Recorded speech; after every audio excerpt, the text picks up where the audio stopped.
Bismillah, walhamdulillah, wa sallallahu ala nabiyyina Muhammad wa ba'd.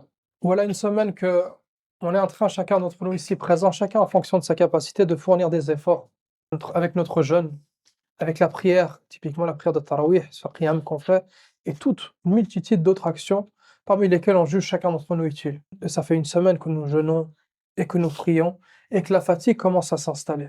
Dans un hadith, le prophète Mohammed sallallahu alayhi wa sallam dit رب صائم ليس له من صيامه إلا الجوع ورب قائم ليس له من قيامه إلا السحر رواه Ibn Majah. Le prophète Mohammed sallallahu alayhi wa sallam, dans un hadith que l'imam Ibn Majah il transmet dans son sunan et que l'imam Al-Albani il le rend authentique, il dit il se peut qu'un jeûneur n'obtienne de son jeûne que la faim et qu'un prieur nocturne n'obtienne de sa prière que l'insomnie. Qu'est-ce qui veut dire ce hadith-là?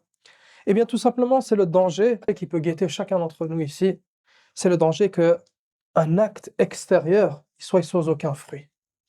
C'est-à-dire que l'être humain, il fait les actes extérieurs, comme le fait de prier pendant une heure et demie. Il jeûne toute une journée, mais ça, c'est l'aspect extérieur. Et que la réalité, ce qui se trouve à l'intérieur, est différente. Ça veut dire que tu peux faire un acte d'adoration, c'est-à-dire le siyam ou le qiyam, le jeûne et la prière, mais n'en obtenir aucune récompense, si ce n'est ta fatigue. Pourquoi? Tout simplement si tu ne l'accompagnes pas de ce que Allah il demande réellement dans ces deux actes d'adoration.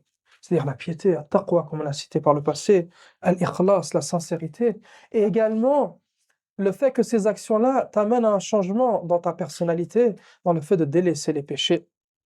Et les savants, ils ont cité deux grandes causes pourquoi est-ce que l'être humain, dans ses actes d'adoration, il est possible qu'il jeûne toute la journée, il n'a aucune récompense.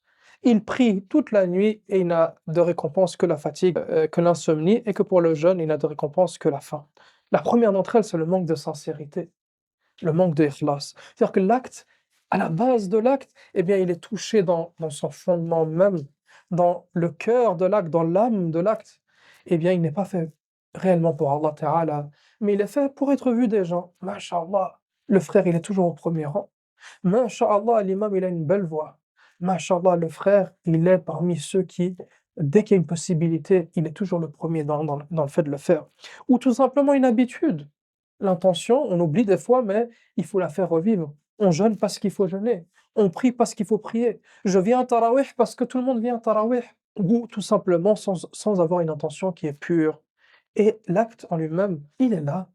Il nous fatigue. Il nous fait perdre de notre temps et de notre énergie, mais il devient vide. Et la deuxième chose qu'il cite, c'est les péchés qui abîment l'adoration. On vient en jeûne toute la journée, on s'abstient de boire et de manger, mais on ment, on triche, on arnaque, on vole, on fait un faux témoignage s'il faut faire un faux témoignage. La médisance, la calomnie, le fait de parler sur les autres. Cette bouche-là, elle ne jeûne pas comme il convient, il jeûne d'une partie du jeûne qui est le fait de s'abstenir de boire et de manger. Par contre, quand il s'agit de manger la chair des autres en les calomniant, en les insultant, eh bien, cette langue destructrice est présente et elle ne jeûne pas. Et ça va dans le sens d'un autre hadith du prophète Mohammed sallallahu alayhi wa sallam qui est rapporté par Al-Bukhari qui dit si la personne ne délaisse pas le mensonge et le mal, Allah n'a nullement besoin qu'elle laisse nourriture et boisson. C'est-à-dire que le but de son jeûne n'est pas le fait de se retrouver dans une situation de faim, ça c'est une conséquence, mais c'est pas le but. Mais le but c'est l'obéissance à Allah, c'est l'éducation de l'âme.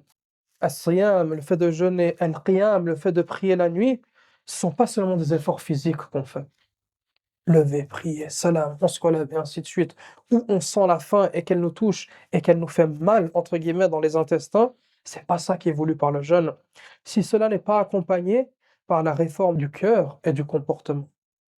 Si on voit qu'il n'y a pas un changement fondamental au fond de nous-mêmes, il n'y a pas un changement fondamental qui, une fois parti du fond, il rayonne dans nos membres et il fait de nous des êtres meilleurs pour les autres, eh bien sache que si tu n'as pas acquis cela, eh bien ta part que tu vas acquérir de ton jeûne n'est uniquement fatigue, faim et insomnie, sans récompense complète. Alors quel est le remède à cela?